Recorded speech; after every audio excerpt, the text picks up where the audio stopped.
Telugu Desam party అంటేనే కార్యకర్తల party. ఆ పార్టీ స్థాపించి 40 ఏళ్ళు అవుతుంది. ఈ 40 ఏళ్లలో ఎన్నడూ లేనంతగా రికార్డు స్థాయిలో కోటి సభ్యత్వాలను నమోదు చేసింది. ఇక పార్టీ సంస్థాగత నిర్మాణం కోసం, కార్యకర్తల సంక్షేమం కోసం తెలుగుదేశం పార్టీ ఎప్పటికప్పుడు సరికొత్తగా ఏవో ఒక కార్యక్రమాలను చేపడుతూనే ఉంటుంది. అందులో భాగంగా ఈసారి ఇటు లోకేష్ గారు కావచ్చు, అటు చంద్రబాబు గారు కావచ్చు, ప్రతి బుధవారం కూడా నియోజకవర్గ కార్యకర్తల సమావేశాన్ని ఏర్పాటు చేశారు. ముఖ్యంగా విద్య, ఉద్యోగం, ఆరోగ్యం, స్కూల్స్ ఇలాంటి వాటన్నింటికి వాళ్ళకున్న సమస్యలను కూడా ఎప్పటికప్పుడు తెలుసుకోవాలని మంత్రులను కూడా ఆదేశించడం అయితే జరిగింది. సో ఇన్ఛార్జ్ మంత్రులు దీని అంతటినీ పర్యవేక్షిస్తారు అని చెప్పి వార్తలు వస్తున్నాయి. మరి జగన్మోహన్ రెడ్డి గారి హయాంలో కావచ్చు, ఆయన పార్టీలో కార్యకర్తలను ఆయన ఏ విధంగా పట్టించుకున్నారు, అలాగే రెండు పార్టీల నాయకుల పనితీరు, అధ్యక్షుల ప్రవర్తన, వీటన్నింటి గురించి ఈరోజు బేరీజ్ వేసుకునే ప్రయత్నం చేద్దాం. మనతో పాటు ఉన్నారు senior political analyst Madhusudan Reddy గారు. నమస్కారం సార్.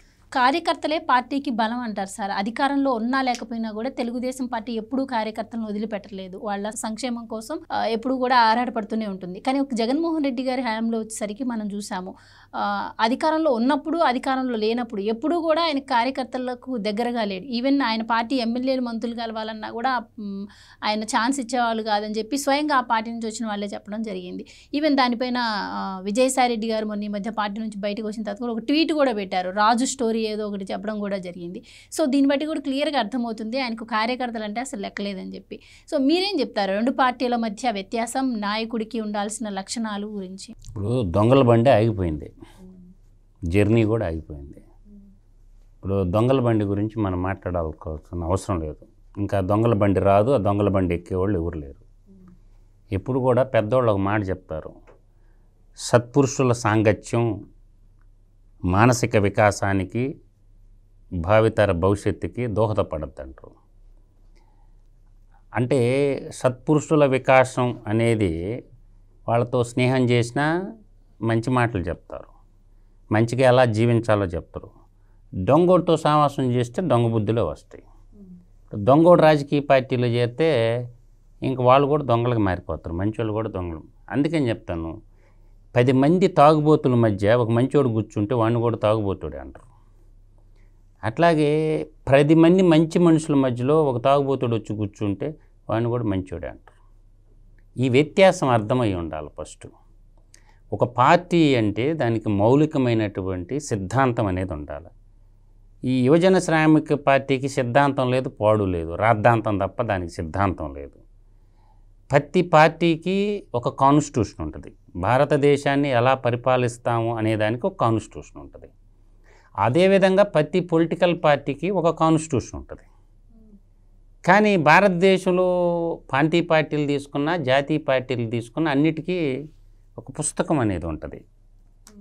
నియమ నిబంధనావళి, ప్రవర్తన నియమావళి, ఎలా పార్టీని రన్ చేస్తాం, దేశాన్ని ఎలా పరిపాలిస్తామని భారత రాజ్యాంగం ఉన్నట్టే ప్రతి పార్టీకి ఒక కాన్స్టిట్యూషన్ ఉంటుంది. యువజన శ్రామిక రైతు పార్టీ కాన్స్టిట్యూషన్ వాళ్ళ కార్యకర్తలు ఎప్పుడన్నా చూశారా? ఎప్పుడన్నా ఎక్కడన్నా ఎవడన్నా చూశారా? పోనీ వాళ్ళు ఏడన్నా సభ్యత్వం తీసుకొని ఒక రిసిప్ట్ ప్రజలకు ఇచ్చారా? లేదు. ఒక నెంబర్ ఇస్తారు, నొక్కటం.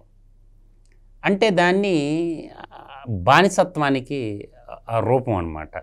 ఏదన్నా తప్పు చేసినప్పుడు వాడు మాకు సంబంధం లేదు, మా పార్టీలో సభ్యత్వం లేదు అంటారు. కానీ తెలుగుదేశం పార్టీకి వచ్చేసప్పటికి సభ్యత్వం నమోదు ఉంటుంది. ఆ సభ్యత్వం కార్డు ఉన్నోడు ప్రతి ఒక్కడు ప్రశ్నించవచ్చు. పార్టీలో ఏం జరిగినా టాప్ అధ్యక్షుడి దాకా కూడా ప్రశ్నించేటటువంటి ప్రజాస్వామ్య విలువలు అధికంగా ఉంటాయి. దానికి అధ్యక్షుడు సమాధానం చెప్పాలి.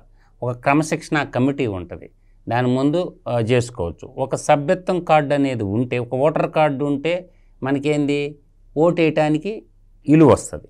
అలాగే ఒక పార్టీలో ఒక సభ్యత్వ కార్డు ఉంటే అధ్యక్షుని కూడా ఎదిరించి పోటీ చేసేటటువంటి స్టైల్ కూడా ఉంటుంది తెలుగుదేశం పార్టీలో. రేపు జాతీయ అధ్యక్ష పదవి పోటీ చేస్తున్నారు. ఆ జాతీయ అధ్యక్ష పదవికి మెంబర్షిప్ ఉన్నోళ్ళు ఎవడైనా నామినేషన్ చేయొచ్చు. రేపు ఎలక్షన్ కమిషన్కి వాళ్ళ ఫార్మాట్ వదులుతుంది. తెలుగుదేశం పార్టీలో సభ్యత్వం ఉన్న ప్రతి పౌరుడు ఎవరైనా నామినేషన్ చేయొచ్చు అధ్యక్ష పదవి పోటీ. కమ్ముగా ఉండాల్సిన అవసరం లేదు. ప్రతి పోస్టు కూడా వేయొచ్చు. కాకపోతే ఏంటంటే కార్యకర్తలందరూ ఒక నిర్ణయం తీసుకుంటారే తప్ప అట్లా ఎలక్షన్ జరగాల. పార్టీలో ఉన్నటువంటి సభ్యత్తుల్ని ఎలక్టెడ్ చేసి సెలెక్టెడ్గా ఉండకూడదు, ఎలక్టెడ్గా ఉండాలి. రైట్. గతంలో ఎన్నికలకు ముందు మాత్రమే జగన్మోహన్ రెడ్డి గారికి ప్రజలు కార్యకర్తలు గుర్తున్నారు. అప్పుడు ఓదార్పు యాత్ర పేరుతో జనాల దగ్గరికి వెళ్ళడం, ఒక్కసారి గెలిచాక ఇంకా అసలు ఎవరిని కూడా పట్టించుకున్నటువంటి పరిస్థితి. ఇటు చూస్తే మొన్న ఇక్కడ ఎన్టీఆర్ ట్రస్ట్ బ్లడ్ బ్యాంక్ ద్వారా సేవలు అందిస్తూ ఇప్పుడు కొత్తగా తలసేమియా బాధితుల కోసం కూడా ఆంధ్రాలో కూడా ఒక ట్రస్ట్ని ఏర్పాటు చేశారు భువనేశ్వరి గారు.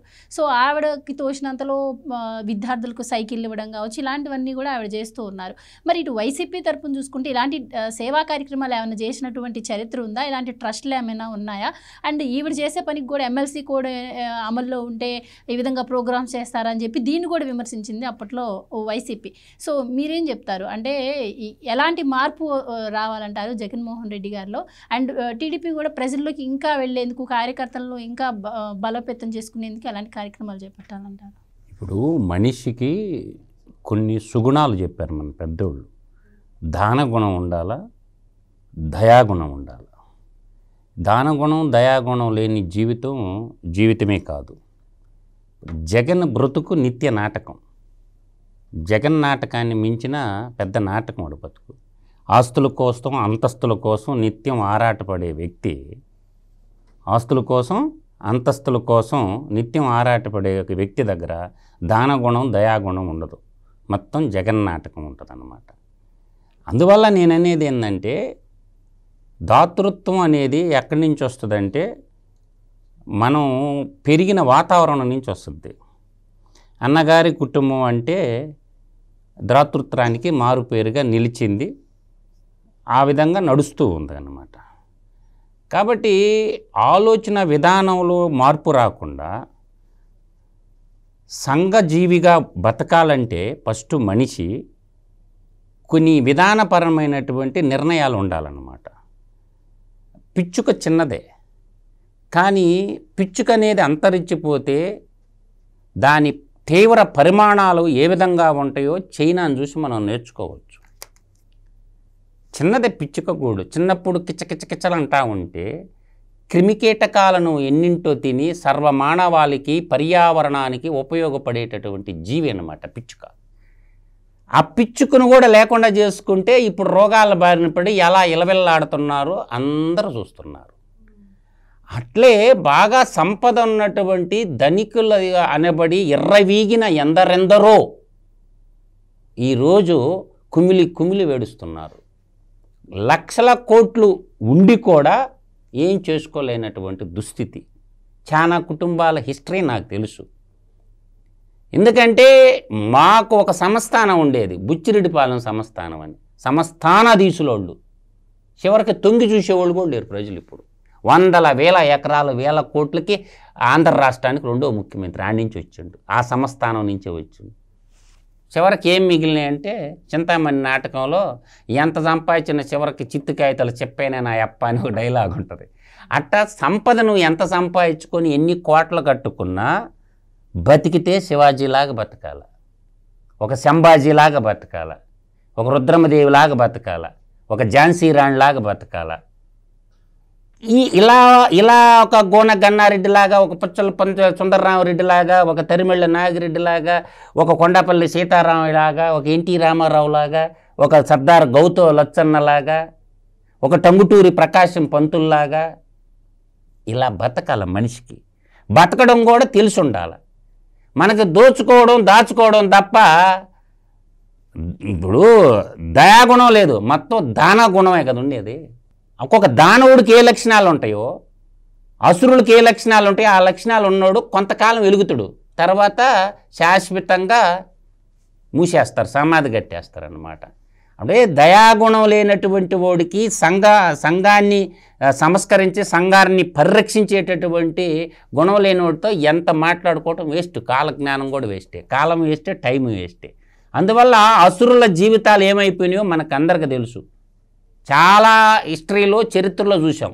ఆ అసుర సంతతికి సంబంధించినోడు ఈ కలికాల జగనాసురుడు, ఈ పులివెందల పాపులో ఎస్కోబారు. అందువల్ల నేను అనేది ఏంటంటే మోసం గెలిచిన సందర్భమే లేదు, నిజాయితీ గెలిచద్ది. మోసం మొట్టమొదట అందంగా ఉంటుంది, తర్వాత తెలిసద్ది దాని బాధలు ఏందండి. కాబట్టి జగన్మోహన్ రెడ్డి లాంటి వ్యక్తి అది పార్టీ కాదు, అది బూతుల ఫ్యాక్టరీ, సైకోన్లు సృష్టించే ఫ్యాక్టరీ. అంతే తప్ప అది ప్రజా సంక్షేమం కోసం ఉండే పార్టీ కాదు. తెలుగుదేశం పార్టీ ఎటువంటిదంటే తెలుగు ప్రజల ఆత్మగౌరవ నినాదంతో పుట్టిన పార్టీ కాబట్టి ప్రపంచంలో తెలుగు భాష బతికి ఉన్నంత కాలం తెలుగుదేశం పార్టీకి ఎటువంటి డోకా లేదు. ఒడిదుడుకులు సహజం. ఇప్పుడు రైతు అనేవాడు గాలి వానొస్తుందని పంట వేయకుండా ఉంటాడా? అట్లాగే తెలుగుదేశం పార్టీలో చిన్న చిన్న ఒడిదుడుకులు అప్పుడప్పుడు వస్తూ ఉంటాయి. అవి చిన్న చిన్న తుఫాన్ లాంటి చిన్న గాలివాన లాంటి. కానీ తెలుగు భాష బతికి ఉన్నంత కాలం తెలుగుదేశం పార్టీకి ఏమి కాదు, ఆ పార్టీకి ఏం కాదు, ఆ జెండాకి ఏం కాదని నేను ఘంటాపదంగా చెప్పగలను. రైట్ అండి. Thank you so much sir. Thank you so much.